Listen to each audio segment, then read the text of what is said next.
அஸ்ஸலாமு அலைக்கும் ஃப்ரெண்ட்ஸ். இன்றைக்கி நம்ம சேனலில் என்ன பார்க்க போகிறோன்னா பிரியாணி தான் பார்க்க போகிறோம். வாங்க செய்முறையை பார்க்கலாம். இப்போ அடுப்பு பற்ற வச்சுக்கிறேன். அடுப்பு பற்ற வச்சு குக்கர் அடுப்பில் வச்சிடுறேன். குக்கர் அடுப்பில் சூடாகட்டும்.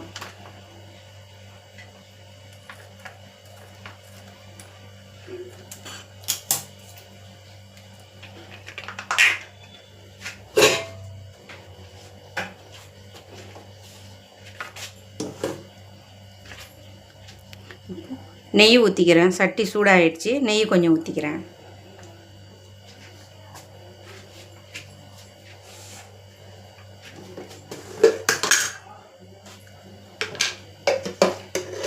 கொஞ்சம் எண்ணெய் ஊற்றிக்கிறேன்.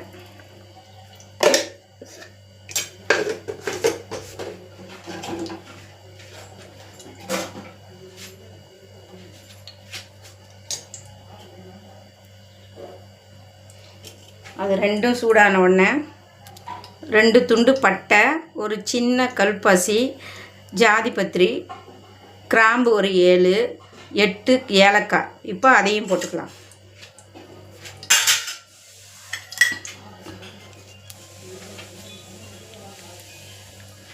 அடுத்தது ரம்ப இலை ஒரு 4 பீஸ் எடுத்து வச்சுருக்கேன். அதையும் போட்டுக்கலாம்.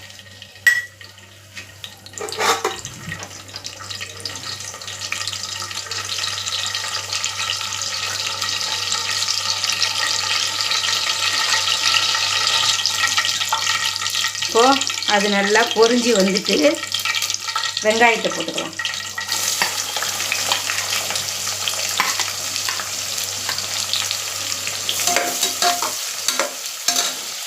அரை கிலோ வெங்காயம் எடுத்தேன். அதனால் பாதி வெங்காயத்தை எடுத்துட்டேன். ஏன்னா அரை கிலோ அரிசி தானே வைக்கிறோம்.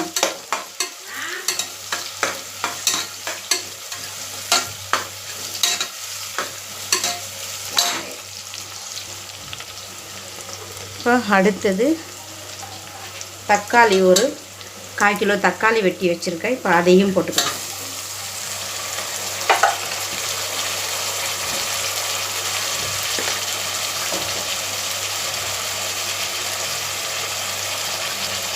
ஒரு ஸ்பூனுக்கு உப்பு போட்டுக்கிறேன். கூட ஒரு அரை ஸ்பூனுக்கு போட்டுக்கிறேன். ஏன்னா உப்பு போட மறந்துடுறேன். எப்போ பார்த்தாலும் சாப்பாட்டில் எல்லாத்துலேயும் உப்பு போட மறந்துடுறேன். நான் சாப்பிட்டு பார்த்தா தான் கரெக்டாக இருக்குன்னு பார்க்குறேன். பார்த்தா மறந்துடுறேன். ஒரு 2 நிமிஷத்துக்கு அது நல்லா வெந்து வரட்டும். பச்சை வாடை போகிற வரைக்கும் வெந்து வரட்டும். ஒரு 4 பச்சை மிளகா போட்டுக்கிறேன்.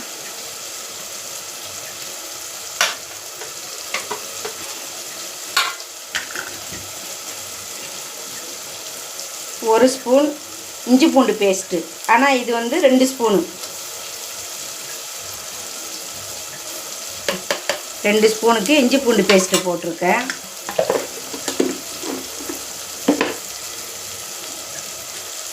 இப்போது தயிர்.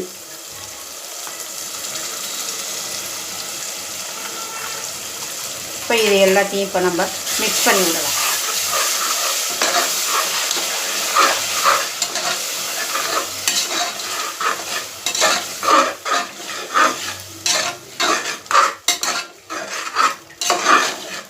பச்சை வாடை போகிற வரைக்கும் ஒரு 2 நிமிஷம் நல்லா அது வதங்கி வரட்டும்.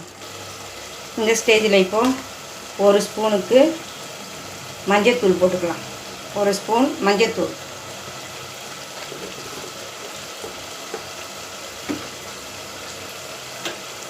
அடுத்தது ஒரு ஸ்பூன் சோம்பு, ஒரு ஸ்பூன் சீரகம், ஒரு ஸ்பூன் மல்லித்தூள், 2 ஸ்பூன் கரம் மசாலா, ஒரு ஸ்பூன் 3 ஸ்பூன் மட்டன் மசாலா. இப்போ அதையும் போட்டுக்கலாம்.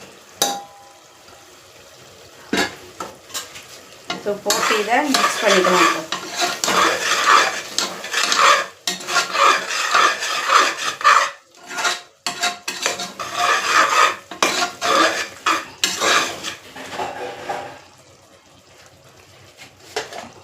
இந்த ஸ்டேஜில் இப்போது கறியை நம்ம 1/2 கிலோ கறி எடுத்து வச்சுருக்கேன். அதை நல்லா உப்பு மஞ்சத்தூள் போட்டு நல்லா அலசி நல்லா க்ளீன் பண்ணி வச்சுருக்கேன். இப்போ அதையும் போட்டுக்கலாம்.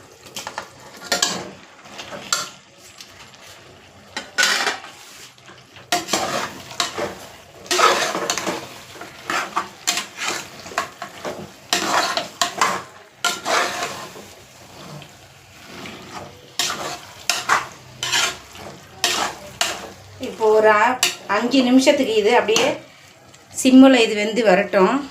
திரும்ப பார்க்கலாம். இப்போ இதில் ஒரு சொம்புக்கு தண்ணி ஊற்றிக்கிறேன். தண்ணி ஊற்றி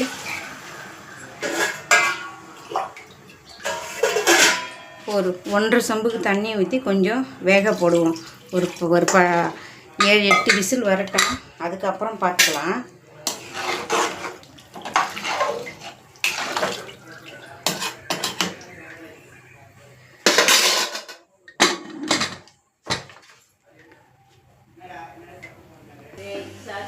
பாருங்கள், இத்தனை விசில் வந்துருச்சு. 8 விசில் வந்துருச்சு. இப்போது ஓப்பன் பண்ணி பார்ப்போம் எப்படி இருக்குதுன்னு பாருங்கள். ஏன்னா கறி வந்து கொஞ்சம் வேகணும் பார்த்தீங்களா. சாப்பாடு எப்பவும் சீக்கிரம் வெந்துடும்.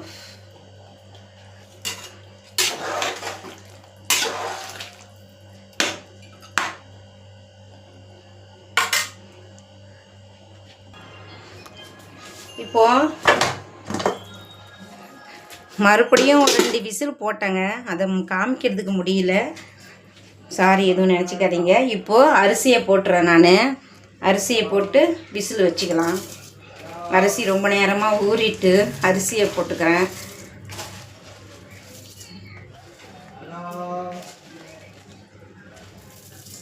அரிசி ஒரு 1.5 மணி நேரமாக ஊறுதுங்க. இந்த அரிசி 1.5 மணி நேரமாக ஊறிச்சுன்னா அரிசி வந்து குழஞ்சி போயிடும் சோறு.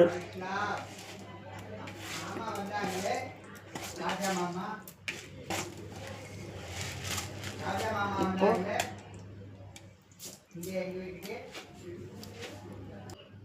அரிசி போட்டு இப்போ ஒரு சொம்புக்கு தண்ணி ஊற்றிக்கிறேன். இப்போது அது கரெக்டாக இருக்கும்.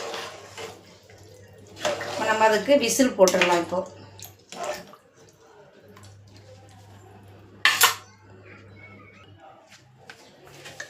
விசில் போட்டு மூடி போட்டுக்கலாம். ஒரு 2 விசில் வரட்டும். இப்போ பாருங்கள், பிரியாணி ரெடி ஆகிடுச்சு. எண்ணெயை பாருங்கள் எப்படி நிற்கிதுன்னுட்டு.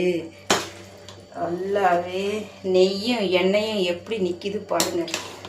செம்மையாக நிற்கிது எண்ணெயும் நெய்யும்.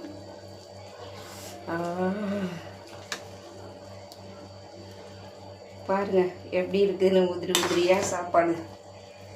மாஷா அல்லாஹ்.